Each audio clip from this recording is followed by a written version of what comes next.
another edition of the I Prefer the 80s and 90s Sports podcast where I talk about why I, Richard Harris, prefer the sports of the 80s and 90s to today. Today's topic, well, I am sad today to talk about how yet another golfer is about to leave PGA Tour and join the LIV. And that's Jon Rahm.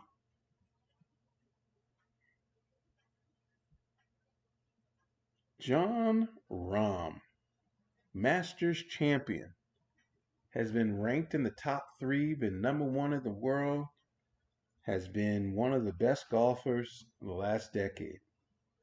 Signature moments, winning at Masters, leading Europe to championships in the Ryder Cup. He has decided, potentially, believably, probably, to join the LIV. And it makes me kind of sad. It makes me actually kind of indifferent. And the reason why I use those kind of words to describe Jon Rahm's departure is kind of like Cameron Smith's departure. Most of us here in America, we know the name Jon Rahm. We didn't know the name Cameron Smith very well. I mean, I do. I watch PGA Tour. But for Jon Rahm, he's the baddest man on the planet. To leave the PGA Tour for money.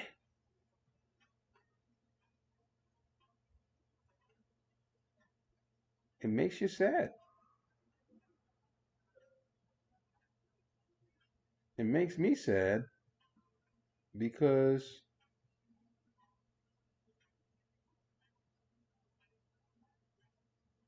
it just shows you that what they used to criticize the players in the 80s and 90s for is still happening today. They criticized him in the 80s and 90s for playing for the love of money.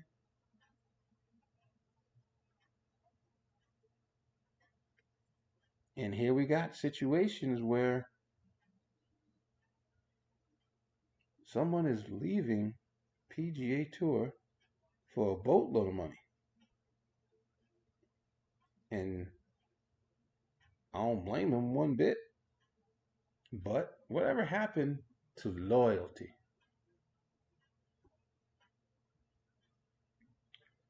Whatever happened to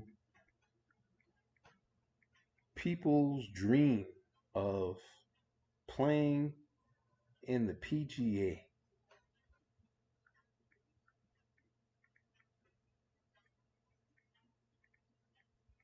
That's what the only thing that bothers me about all the golfers that are on the LIV Tour.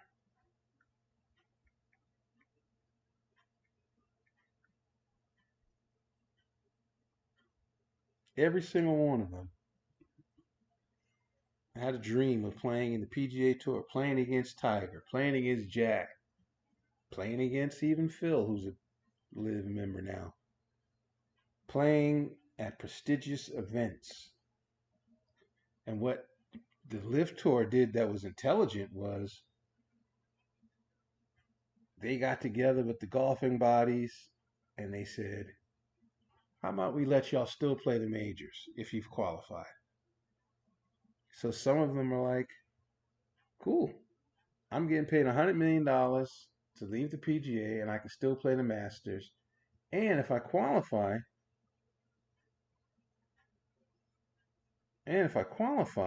I can still play in the President's Cup and the Riders Cup because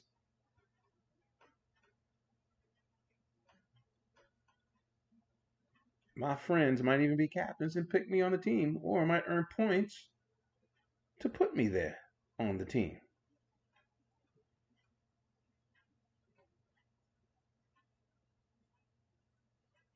And it's funny because in the 80s and 90s, the 70s, athletes did try to create their own leagues. There were other leagues around that folded.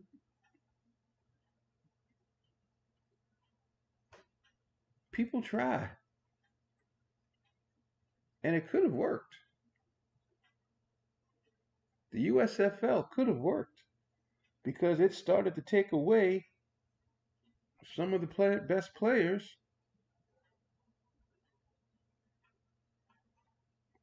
in the draft. Jim Kelly, Herschel Walker, Steve Young, they started out at the USFL. Reggie White.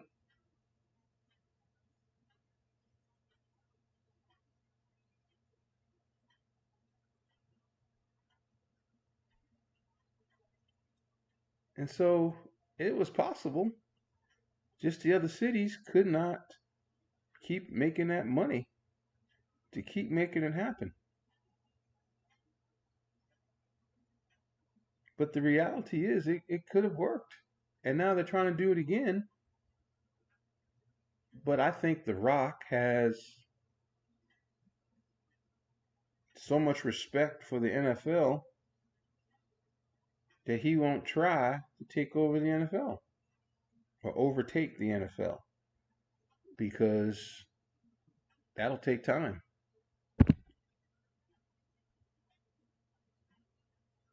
and that'll take some money. But actually, it won't take money. It will take a situation where you have what you have this year, where you got a lot of good quarterbacks coming into the NFL, or coming into the draft, and already one quarterback saying that he wants ownership piece of the team.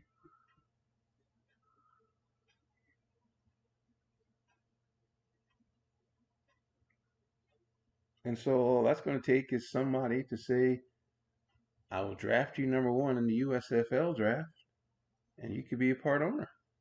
Because kids today are making money in college legally. In the 80s and 90s, you couldn't do the things that they do today. It was done, but today, college athletes are doing national commercials, are featured prominently on video games, and they're getting paid for their likeness.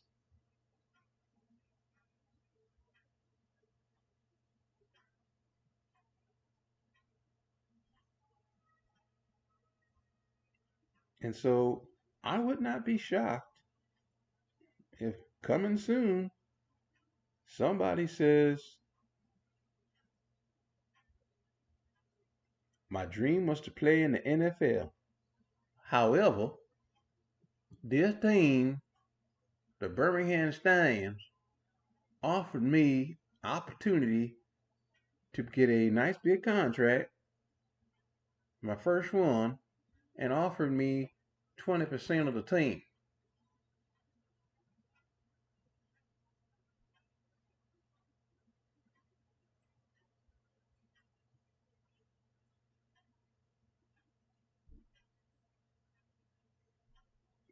And who's to say that won't happen? Who's to say it can't happen? And that's the thing that I don't like about these athletes today. I admire them for their talent, but everybody today is so smart. Everybody today has business acumen. Everybody today is just trying to get paid.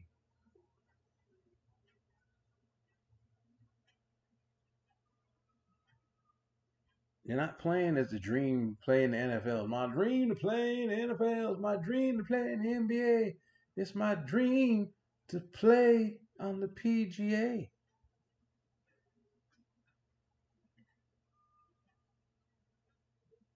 And the older PGA players are saying, "You people are stupid for not liking us for changing leagues because we ain't all Tiger Woods. We didn't win 82 tournaments. We may have won 4, 5, and we won it when the purse was less than $1 million. This league is giving us millions of dollars just to play, just to show up. And oh, by the way, if we win, we get that money too. And at the end of the season, we get to win that money too if we qualify.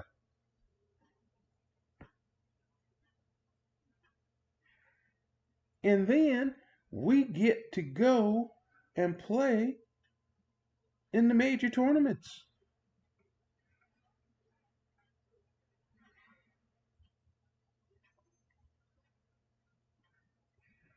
The only reason, the only reason that a Jordan Spieth, Justin Thomas, Scotty Scheffler hasn't left for the live, in my opinion, if I was them, I'd be like, well, first of all, does everybody have the CW? I think, I don't know if everyone has the CW, if it's on everyone's cable dial.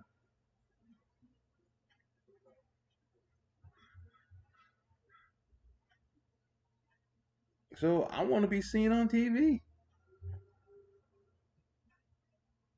I don't want any excuses for not representing America.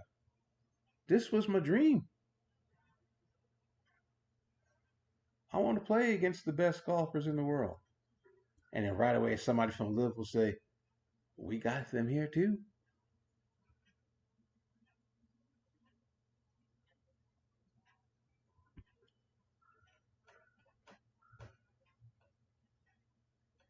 And pretty soon, it's going to happen. Tennis, ATP Tour, WTA Tour, they don't like a lot of the rules. They don't like a lot of things about what's up with those leagues. A lot of complaining.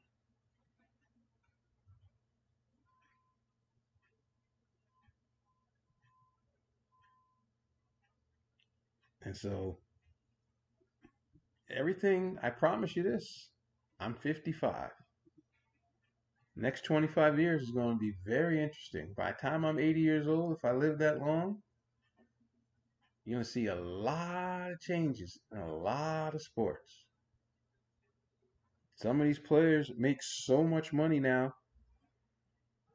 that it wouldn't shock me if LeBron James said, you know what, NBA action ain't fantastic. I want to create the old ABA again and give the NBA to fans in cities like Kentucky and cities that don't have cities like Kentucky, states like Kentucky, cities like Lexington, cities like Las Vegas, cities like, I don't know, Buffalo, San Diego, and then we're going to go international. We're going to go and get a team in Mexico City. And we still not, we got Toronto. Well, we could go back to Vancouver. Wouldn't be surprised. I do surveys, and some of the surveys talk about distribution of wealth and should that be an issue in politics. And I always say no. Because you can't be mad at a man or a woman that is smart enough to make money, that is smart enough to find a product, build a product up, sell it to the market, and we as fools buy it up and make them rich. Now, where people get mad because they say, well, okay, so you're the owner, but we're the ones that put in the time to make it happen. And so I understand that the strike of the union workers for the car,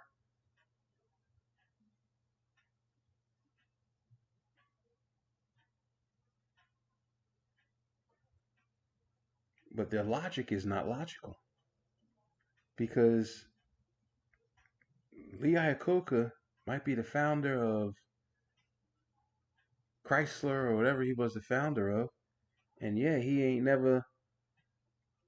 not working in the factories, he's not putting the cars together, he's not checking the tires, he's not doing any of that stuff.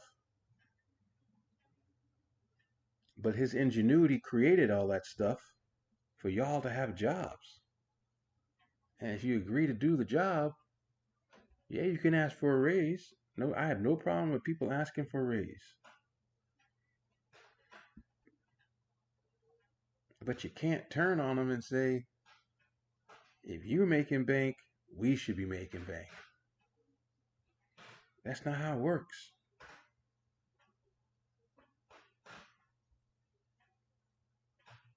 How it works is I'm making bank because I'm in these meetings trying to get people to put more money into the company so you can make more bank. Yeah, you are sweating in and screwing in things and doing all the things to make my cars work. But you don't deserve as much money as I do. I'm the one who is designing. I'm the one who is going into meetings with people to try to raise more money for us. Now, if you got an idea, you want to run by me and, you know, help us make some money, I'll give you some more money. But other than that, work your tail off, take advantage of your benefits, take care of your family, live happily ever after.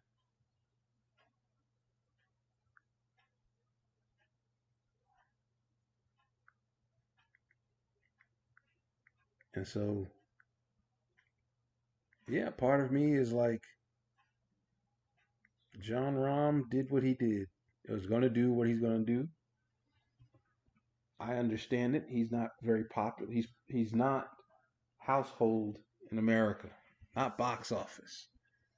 And so him going to the live might be symbolically hurting to the PGA Tour. But I guarantee you, 2 or 3 months from now,